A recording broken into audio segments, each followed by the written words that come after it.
It's a pleasure to welcome you to today's session, which marks the third online event of the Balkans and Near Asia Internal Audit Initiative initiated by the IAA Turkey. This platform has been bringing together professionals from across the region to share insights, strengthen the collaboration, and discuss the latest developments in internal auditing. I am Emin Çobangüç, a board member at IAA Turkey since February 2023, and I also co-lead the Standards and Certification Committee. Today, we are diving into a very crucial topic, the renewed International Internal Audit Standards. And I have a great pleasure of sharing this session with an exceptional expert, Hans-Peter Lönchner. Hans-Peter brings over 20 years of experience in internal audit and audit management. As a member of the International Internal Audit Standards Board, he plays a vital role in the shaping to the future of our profession. Beyond that, he has been an active contributor to the IAA Austria and the IAA Global, co-authoring the key practice guides and speaking at major conferences on topics such as IT audits, risk management, and anti-fraud activities. Before I giving the floor to you, Hans-Peter, I would like to remind all participants this session is being recorded. Thank you again. Welcome. Thank you very much for the introduction, Emin. It's a pleasure for me to speak to you about some topics highlighting, especially regarding the structural changes, about the role of CAE and some soft skills for internal auditors as a specific topics we have chosen together in organizing this webinar for you. I'm just sharing my presentation now so we can probably start. Just a second. Okay. Okay. And, oops. Okay. Here we are. We can see your presentation. Perfect. Okay, fine. Okay, I was already taking over my moderator. Thank you very much. If you're really interested in my details, you can read it afterwards because in getting the presentation, I will share it with you. So you can have it for later references. So the topic for today is about like the overview and structural changes part. So a short overview about generally what we have changed. Because there was a project more than 3 years on duration for Standards Board with a lot of involvement of different stakeholders, members, institutes, etc., to come from the left one to the right one. So you see here that the graphical representation of the IPPF, this focus on the standards. The left one is the old one, which was last revised in 2017. In core, the standards were the same since basically the 2000, but there were some additions, corrections, and small changes. Here you see them, the core principles, for example, implementation guidance. The kind of things came later on during the last revisions. And now we have this depiction of the new framework. You see mainly the 5 domains and supported by the top-level requirements as part of the mandatory framework. And of course, around all of that is global guidance, where we have something additional materials as a recommendations how to implement and ensure conformance with the mandatory parts. Hans-Peter, by the way, I kindly interrupt you. I just forgot to mention that our participants can direct their questions into the Q&A area. So you're going to take the questions after each chapter. Maybe we shall remind that. Thank you. So, yeah, thank you for reminding us. Because we have every chapter, we have a short break where you can pose your questions, I think, in the Q&A function of the Zoom meeting. We'll try to answer as many as possible of them in the time. Maybe we won't be able to, time-wise, to answer all of them, but afterwards I can provide some written answers which can be distributed to the participants after the webinar. So 5 domains, 15 principles, and below 4 domains are the principles, and under the principles are the 52 standards, which basically form the new mandatory requirements for our profession. What the change was, of course, that the standards include also not only the requirements, the mandatory part, but also the, let's say, supporting information, the considerations for implementation, and examples how to show conformance later on, especially in EQAs. This part existed to some extent already. It was, let's say, further developed. It was usually before in separate documentations, which was a little bit harder to work with. So we updated it and included it directly to the standards to make it easier to work with. Additionally, we provided the so-called fundamentals. That's basically an introduction section, how to work with the standards, how to handle certain situations, certain challenges. One of those, of course, if there's a conformance issues, how to handle them. To some extent, there will be some comply or explain possible. There will be some specific, let's say, mentioning and explanations and support for certain, let's say, sector, public sector especially, and also something for small audit shops because they are facing, say, some very specific topics. One thing it's, to me is important, of course, a glossary. Glossary is for me always the most underrated part of the standards, was and is, because you have to understand the standards in the meaning of certain terminologies in the context of the standards.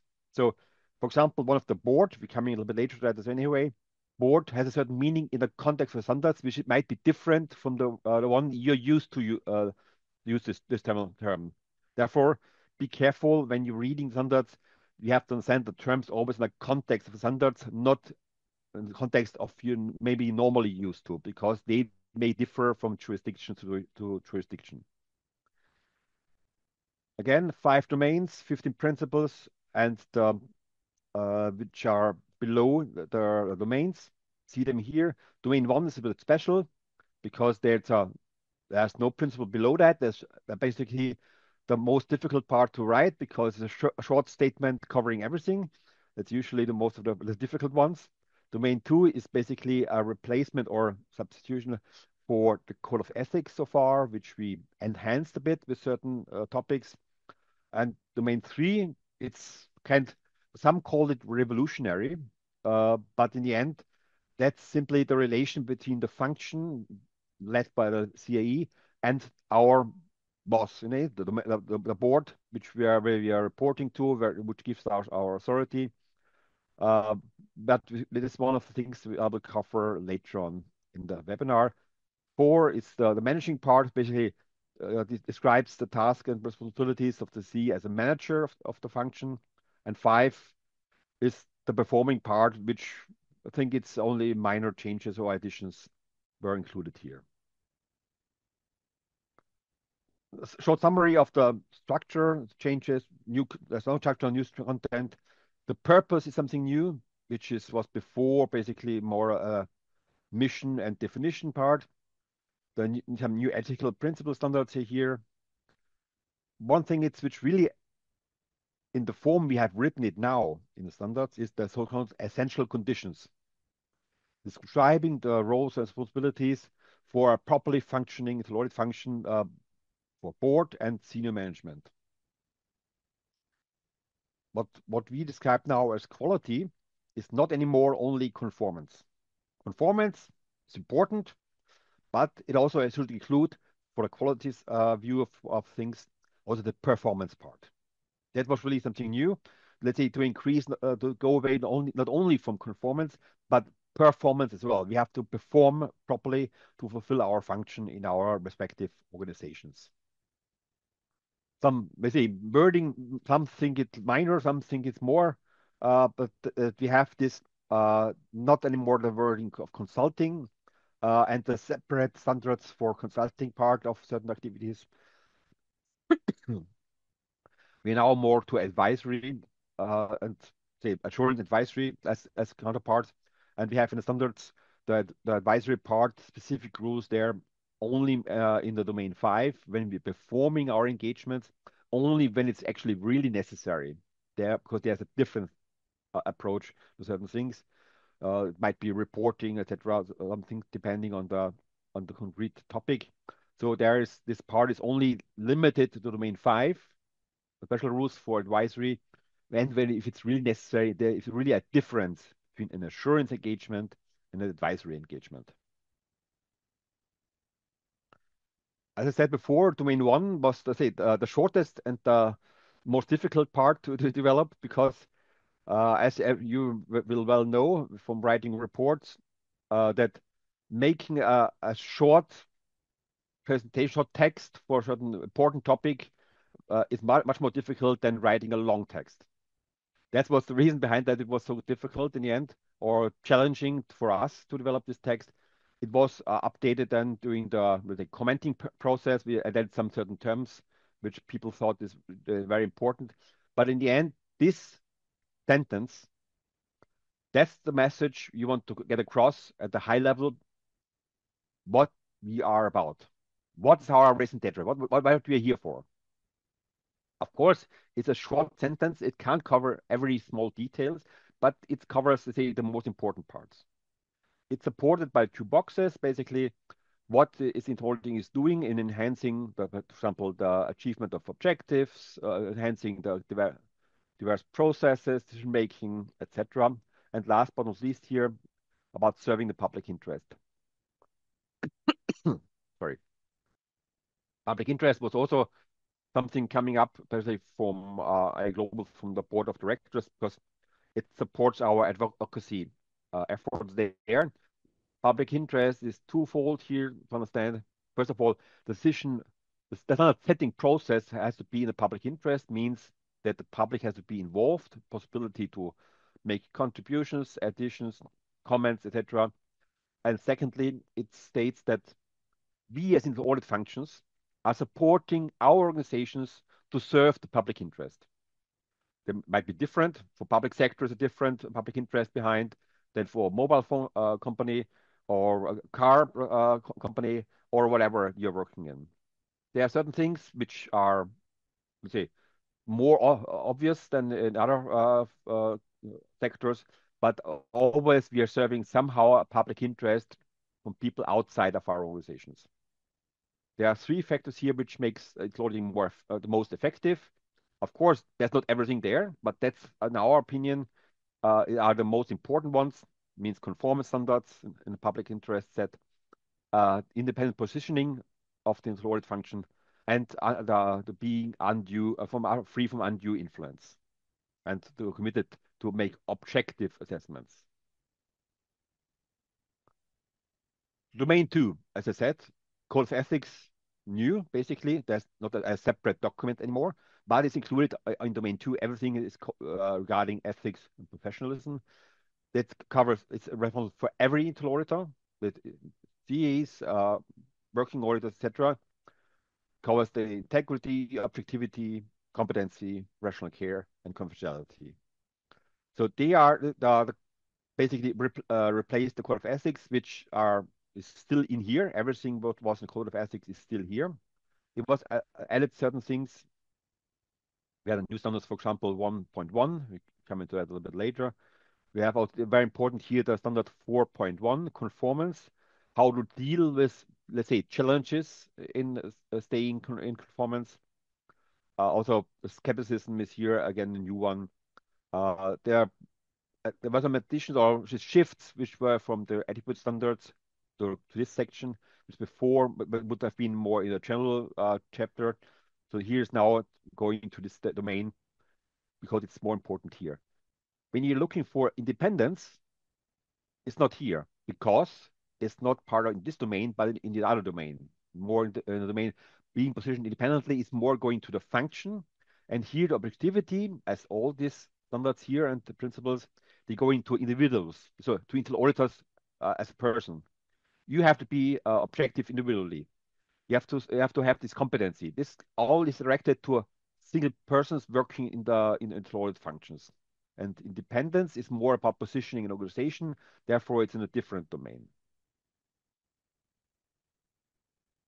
Domain 3. So that's got the most feedback in the commenting period in the last year, or the last 1.5 years, because it seemed to be completely new and kind of provocative. That's the comment we got at least, because how dare the auditing is demanding things from the board, from the senior management. Actually, so we are working with them. So how we can demand certain things. Therefore, we structured it in a way in the end that we have every standard is kind of in the requirements part or in the obligatory part is it's threefold.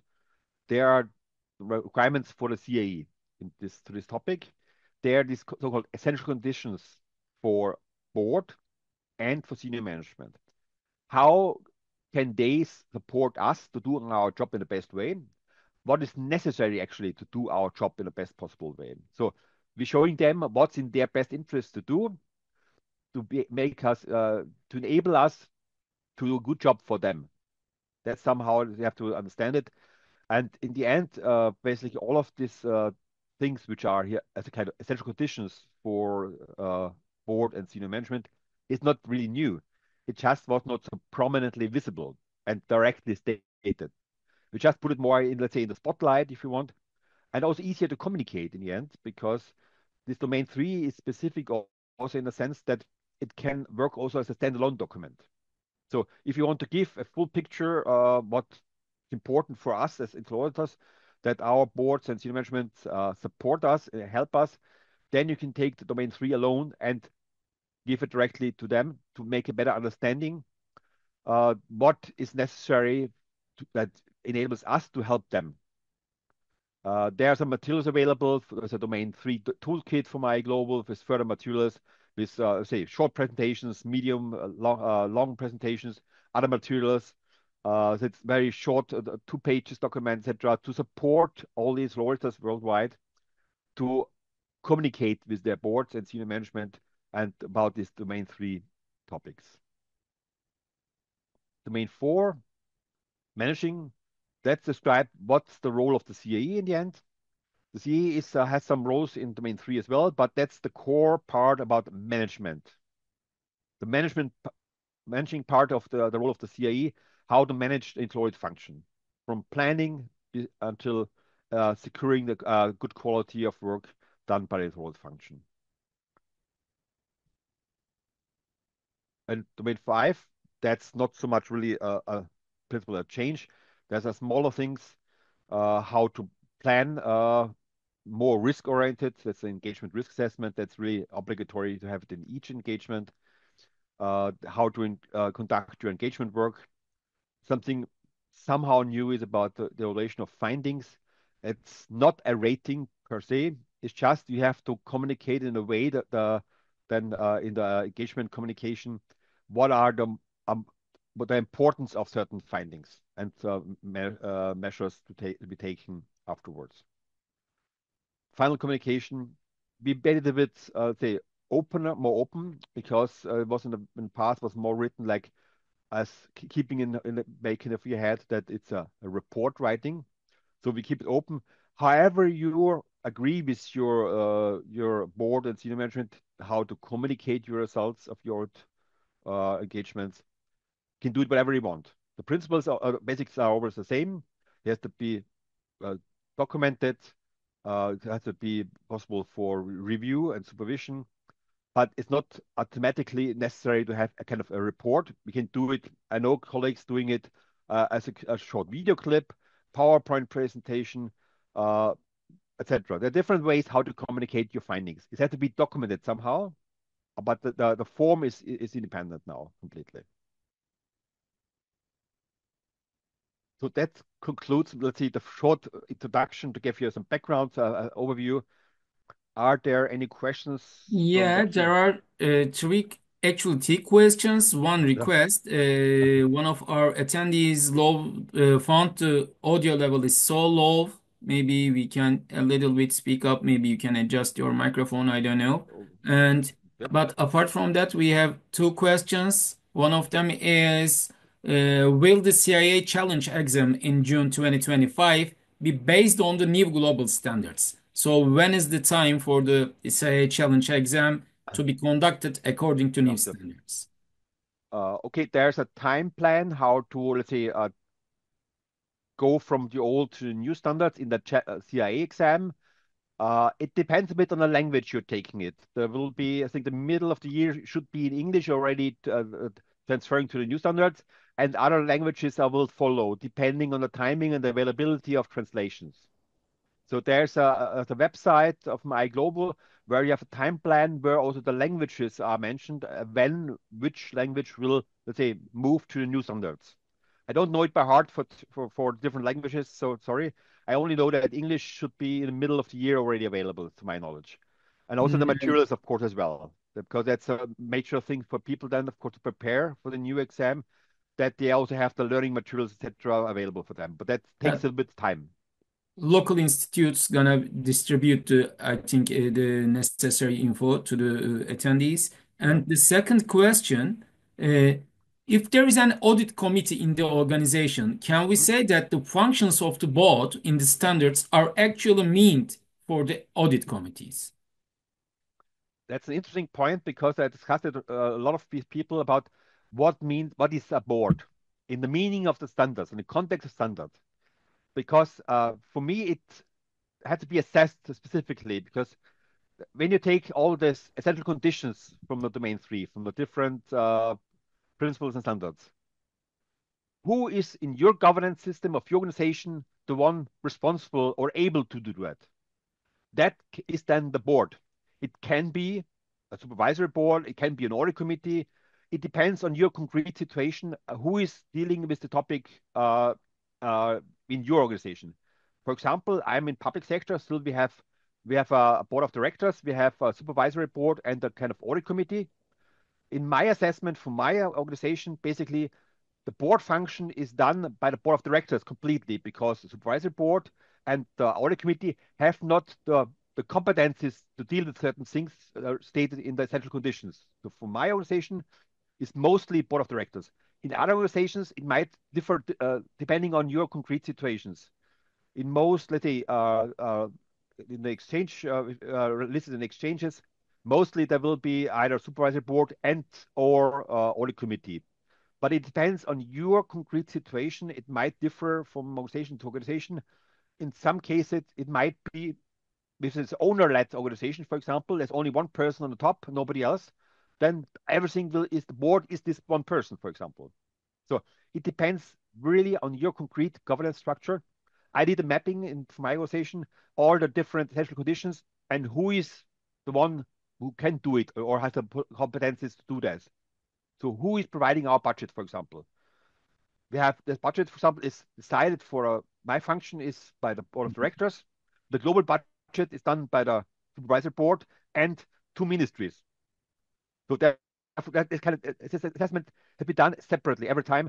Sorry, I can't solve it for everybody, but that's how I solved it in the end to assess it essential conditions by essential conditions, and it can be different bodies or Yeah. persons. Yeah. And one last question for this session from the Maria Mani. Will the material, she wonders that will the material be distributed? Are you gonna share the documents with us? Yes, I can get it then provided to the organizers, and they can send to all participants the presentation. Okay, and one last question. Can you please elaborate on differences between consulting and advisory services within the scope of new standards? What we have done in the past as consulting is now advisory. So it's basically the same. We just changed the terminology to describing this activity. We have assurance engagement and now advisory engagement. Before we called it assurance and consulting engagement. So there's not a difference between consulting and advisory. It's the same, just we use a different word because it's worldwide more the more used terminology. Therefore, we have adapted to this. And one final comment and the question from Ersin Bulut. He just stated that I think it would be more appropriate not to classify domain one, purpose of internal auditing, as a domain. The other domains have principles and standards, but Mhm. domain one does not. In fact, I believe that the other domains serve to achieve the purpose of domain one. What's your point? What do you think about it? it, to make there's of course some discussions, also some comments on that. For us, it's the core what we are. It describes what we used to be the mission and definition that came together and to have this one now as also a domain. Um, we could have done it in a separate thing, but then it would be again something two different documents in the end, or two different kind of output here. So and we decided in the end to keep it as our own domain because it's the fundament for everything we are doing in the other domains. It was our decision at the point. We can kind of different opinion. It's fine, but for us, at this point, think it was an integral part and covering everything we're doing, and the rest is then detailing certain things in the domain 2 and 2 to 5. It's say it's not wrong or right. It's just the way we thought is the best way to present it. Thank you. Now there is no more question. I think we can proceed with the role of the chief audit executive, right? Yeah. Okay. So I have taken here certain topic standards out, which are, I think, important in my opinion at least, regarding the role of the CAE. The the role of CAE is described actually in two domains, domain 3 and domain 4. As I said before, domain 3 is the governing part, especially for board and senior management, but also the CAE has an important role there, because in the end, board and senior management don't have so much detailed knowledge about this whole thing. So the CA is here, role is there to support their what they are doing basically in relation to internal auditing, that they understand better, to inform them, communicate with them. They are, of course, are the ones which are deciding our fate in the end. So if if we have enough the resources, how our positioning is organized, how independent we can work really, and they also oversee our, of course, our work, our performance. Uh, there's certain the requirements are still in the responsibility of the CAE, but of course, the essential conditions we try to come here with different terminology because we're trying to avoid requirements for them. In core, are still kind of a requirement, of course, because only if they provide the essential conditions for our work, we can do our work in the end. Because if we don't have the resources necessary, we can't fulfill our mandate, for example, or can follow our charter, or can't follow the standards in the end. So also other things, also somebody has to oversee our working. So therefore, that's their role because they have to know how we are working, if we're working in conformance standard, and then they also be delivering the performance necessary. Therefore this role of the CA is very crucial, although main things are made, we can say that it's directed to the board and senior management, but still the CE has a very important role here. Domain 4, of course, is the responsibility for managing the function. That's for every department, there's a manager on top, or and then this person is responsible for the management of this function. It's the same also for internal auditing. It's going from the planning of their function, what they are doing on the strategic level, on the operative level. The resource management, of course. Also here, the building of relationships is combined with the standards in domain 3. There's a relationship management there a bit, and here's the communication part, but not only for these stakeholders, but also others or other levels in the organization. And of course, the internal part of the quality topic. Because in domain 3, we have this extra the quality term as such described, what quality makes, and the external quality assessment in domain 3, and the internal part and also the performance part, measurement part, is here in the responsibility in domain 4 for the CAE. What we have included also in the last phase of the new draft setting is that we have specifically mentioned also the possibility to delegate certain responsibilities, especially if there's a bigger internal audit function or a large international one.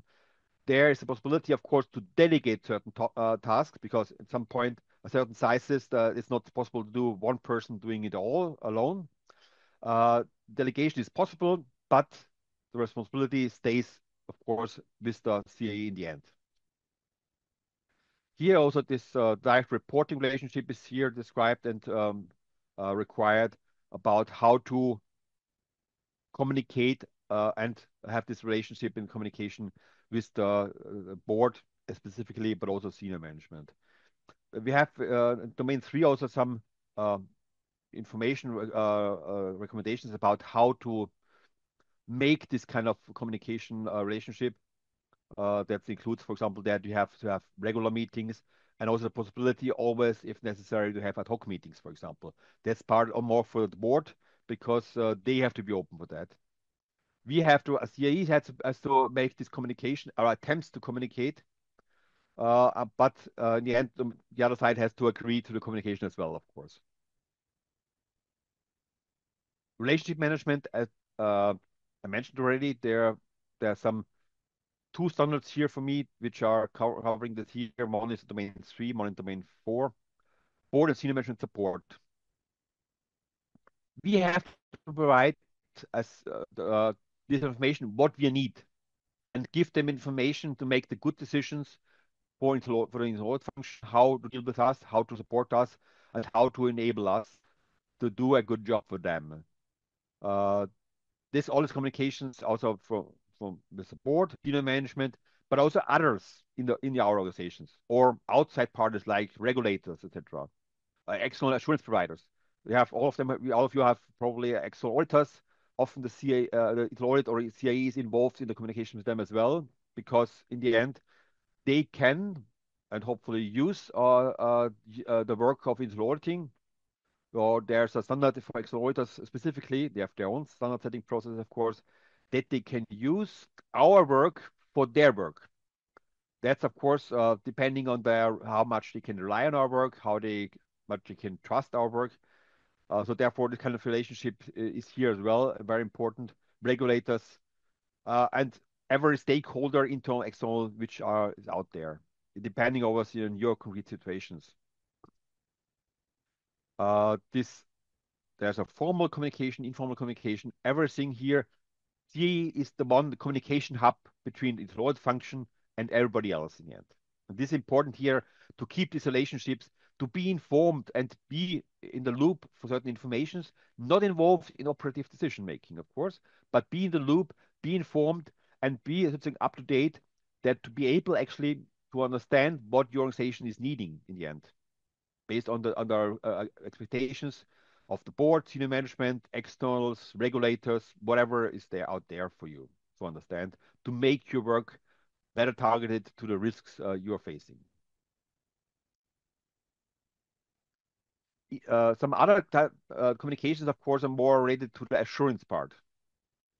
There's methodology established, like all of the domain 4 is also heavily relying on that the CA develops methodologies for everything its auditing is doing. So you don't have to write everything, to every detail in the 50, 10, 100 pages details, but you have to make sure that there's one methodology to handle certain topics, handle certain activities for your staff members, your internal auditors, that you can make good communication here and other things which are regulated by these methodologies. I say there was a terminology change from before. Before we called them rules and procedures. Now we call them methodologies as one term. Just to clarify that, we don't have there's rule procedures moved then basically terminology wise to methodologies, just to make it better understand. So there's not so much really change in there, but still they take kind of terminology change in the core. And of course, importance for our communications always that you have to be accurate, objective, clear, concise, constructive, timely, etc.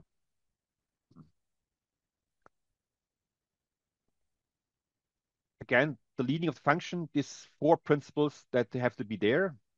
The strategic planning part, of course, how to plan, you have to understand basically what your organization is needing, with all this governance, risk, and control processes. Also, support here the mandate, which is a new term we have established here, which describes normally the role, responsibilities, and authority of the audit function in each different organization. We have the managing of the resources part that corresponds with the resources standard for the domain 3.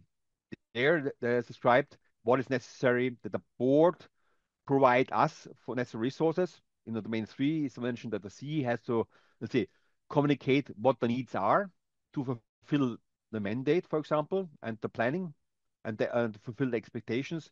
And then, of course, the CE is responsible for managing of the different resources. They are human resources, financial resources, and technology resources, which is specifically now mentioned as a separate kind of resource because the importance of technology for our work increased very much. Not only talking the latest one about artificial intelligence, we started already with data mining and other tools supporting our work, making our work more efficient and relieving us of, let's say, tasks which can be done by tools, and we concentrating more on our focus on the main core of our work in our assurance and advisory engagements. Principle 11 is about all this, the communication part, and principle 12 about enhancing quality. The quality is here described now as conformance plus performance. So there's an enhancement basically of the quality term, what we mean with quality. And in the main in this standard 8.4, then the quality assessment is described. There is the conformance part of the EQA is again obligatory. There's the assessment basic part on the performance side is not obligatory but optional, but it's highly recommended to do it in the EQA also this kind of assessment about your performance. And part in the quality assessment manual described there's a kind of maturity assessment possible to help you improve further. So there's the EQA is according to the manual is twofold. One is the conformance assessment with more with four kind of different results per principle, per standard, and also overall. We have additional that actually they have a possibility to be in complete in conformance, not generally conformance. That's something even better possible to have to also mark the achievement of full conformance in the end. And on the performance assessment side, then we have the a maturity level assessment to rank your performance based on the maturity levels.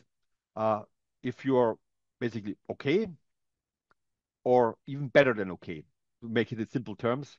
So there are different possibilities to level that you have better than the average, for example, or where we excel basically in certain instances. It should be also kind of stated there to be communicated to your board that you in certain things you are actually over the average, basically. Still, there's possibility on the maturity, of course, that states okay needs for improvement, and in every level depends also, of course, on the external quality assessors, which state then about their knowledge about their experience, where they see possibilities for improvement. That's stated also in this performance part, where we can make improvement recommendations there as well. Performance was already a topic. You see, there are three standards for me which are interlinked here because they are defining what means performance for you. The basic statement is the mandate. It also the states basically what this comes from the board is which has to be of course state all the authority roles responsibilities of its audit function, and which usually it's documented not a separate document but normally in the charter. It can be also documented, for example, depending on the sector you're working in laws or in other documents. Generally, it will be in the charter, or at least there should be some mentioning there where your mandate comes from. That describes really what your core responsibilities are and what kind of rights you have in your organization, for example. That's the basis for your work in the end. The charter describes in a little bit more detail, more practical, more operative. Based on the mandate, of course, the strategy has to be developed by the CIE. It means that it transports basically all the strategic objectives and how to achieve them. So you have objectives basically external set by your board, by law, by yourself, by own decisions. You have objectives and you have to describe here how to plan to achieve them. It can be short-term, middle-term, long-term objectives. But here you have to describe basically how do you want to achieve them. And of course, that's then also the basis how that's what you have to measure then in the end in the performance measurement. Performance measurement, let's say it's also some new thing. That's some challenge for many people. I spoke to already this year or last year already.